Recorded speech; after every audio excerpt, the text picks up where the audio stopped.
Hello everyone, स्वागत है आप सभी का आपके अपने चैनल पीएस एजुकेशन में। तो ये आज की जो स्टोरी है इसमें बहुत ही अच्छा मॉरल मिलने वाला है, तो आप इस स्टोरी को एकदम मिस मत करिएगा। बहुत ही अच्छी स्टोरी है। तो चलिए स्टार्ट करते हैं रीडिंग करना, और हमेशा की तरह हम एक एक वर्ड प्रोनाउंस करेंगे और हिंदी मीनिंग बताएंगे, साथ ही साथ ट्रांसलेशन करना सीखेंगे। तो चलिए let's start reading the story. The bird, the beast and the bat. Title दिया गया है the birds, the beats and the bird. The birds मतलब चिड़ियाँ, द बीट्स मतलब जानवर एंड द बैट मतलब चमगादड़। चिड़ियाँ, जानवर और चमगादड़, तीन लोगों की स्टोरी है। तो चलिए देखते हैं क्या होता है स्टोरी में। Once there was a great war between the birds, beast and the birds. Once में से एक बार, there was a great war. There was यहाँ पर था, अ ग्रेट एक बहुत ही बड़ा, वार में से युद्ध, बिटवीन मतलब बीच में, द बीट्स मतलब जानवरों के, एंड द बर्ड्स और चिड़ियों के।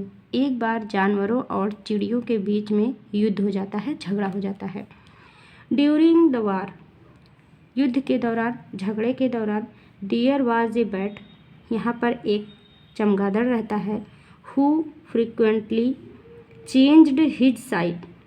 हु मतलब जो कि, फ्रिक्वेंटली मतलब होता है बार बार, चेंज बदलता रहता है, बदलता था, हिज साइड अपने पक्ष को, कंटिन्यूटली मतलब लगातार, लगातार वो क्या करता था, अपने पक्ष को बदलता रहता था, एंड सपोर्टेड और उसका साथ देता रहता था, दैट विनिंग साइड जो जीतने वाला पक्ष था, मतलब कि जो उसको लगता था कि ये पक्ष जीत रहा है तो उसकी तरफ से लड़ने लगता था।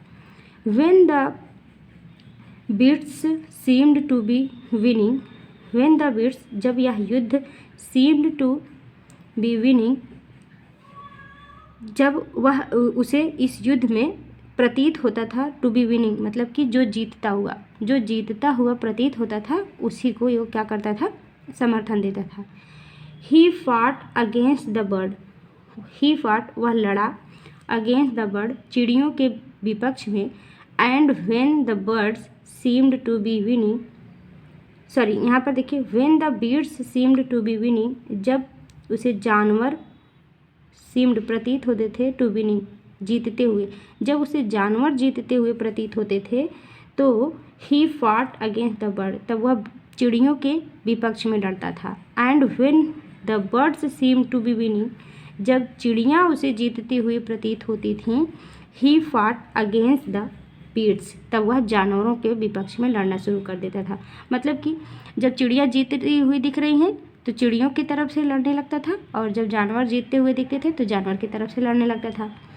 When the war was over जब युद्ध समाप्त हुआ, एंड पीस वाज प्रोक्लाइम्ड और शांति की घोषणा की गई। पीस मतलब शांति, प्रोक्लाइम्ड मतलब होता है घोषणा की गई। जब युद्ध खत्म हुआ और शांति की घोषणा की गई, the bats deceitful conduct was discussed. The bats इस चमगादड़ के डिसीटफुल कंडक्ट मतलब कि इस धोखेबाज आचरण के, वाज डिस्कस्ड के बारे में चर्चा की गई। मतलब कि जब युद्ध समाप्त हुआ तब इस चमगादड़ के धोखेबाज आचरण के बारे में चर्चा की गई। सच डिजिट वाज एक्सक्यूजेबल, इनएक्सक्यूजेबल, यहाँ पर क्या है, सच डिजिट ऐसा धोखा, मतलब कि ऐसा धोखा, वाज इनएक्सक्यूजेबल अक्षम्य था, क्षमा करने योग्य नहीं था। ऐसा धोखा जैसा कि क्षमा करने योग्य धोखा नहीं था, वो दोनों के साथ धोखा करता था, तो इसलिए डिसाइड हुआ कि ये धोखा क्षमा करने योग्य नहीं है। And the birds and the beats decided to, and the birds और चिड़ियों ने, एंड बीट्स और जानवरों ने, डिसाइडेड निर्णय लिया, टू ड्राइव आउट भगा देने का, द बैट चमगादड़ को। चिड़ियों ने और जानवरों ने यह निर्णय लिया कि चमगादड़ को यहाँ से भगा दिया जाना चाहिए, क्योंकि यह बहुत ही धोखेबाज है, किसी का होने वाला नहीं है, जिसको जीतता हुआ देखता है उसी की तरफ हो लेता है। एंड सिंस देन और तभी से, द बैट हाइड्स चमगादड़ छिप जाता है, इन डार्क प्लेस अंधेरे स्थानों में, और तभी से चमगादड़ अंधेरे स्थानों में छिप जाया करता है। Flying out only in the night, flying out उड़ने के लिए बाहर आता है, ओनली इन द नाइट केवल रात में, और तभी से कहा जाता है कि तभी से चमगादड़ रात में छिप जाता है, रात में अंधेरे स्थानों पर दिन में छिप जाता है और रात में ही निकलता है उड़ने के लिए। तो मॉरल, आज की स्टोरी का मॉरल क्या है? The deceitful have no friend, the deceitful have no friend, धोखेबाज लोगों के पास कोई मित्र नहीं होता। क्या होता है? धोखेबाज जो होते हैं के पास कोई मित्र नहीं होता। आज का हमारा यही मॉरल है, धोखेबाज लोगों के पास कोई मित्र नहीं होता। तो अगर आप धोखा करेंगे एक दूसरे के साथ, एक बार उसके साथ हो रहे हैं, एक बार उसके साथ हो रहे हैं, तो आपका कौन होने वाला है? क्योंकि आपको सब लोग परख लेंगे कि आप किसी के होने वाले नहीं हैं। तो इसीलिए कहा गया है कि जो धोखेबाज होता है उसका कोई मित्र नहीं होता है, सब वो कभी भी पलट सकता है, इसीलिए वह उसका कोई मित्र नहीं बनता।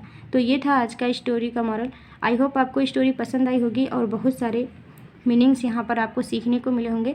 अगर स्टोरी अच्छी लगी है तो लाइक ज़रूर कर दीजिएगा, चैनल पर नए हैं तो चैनल को सब्सक्राइब कर दीजिएगा।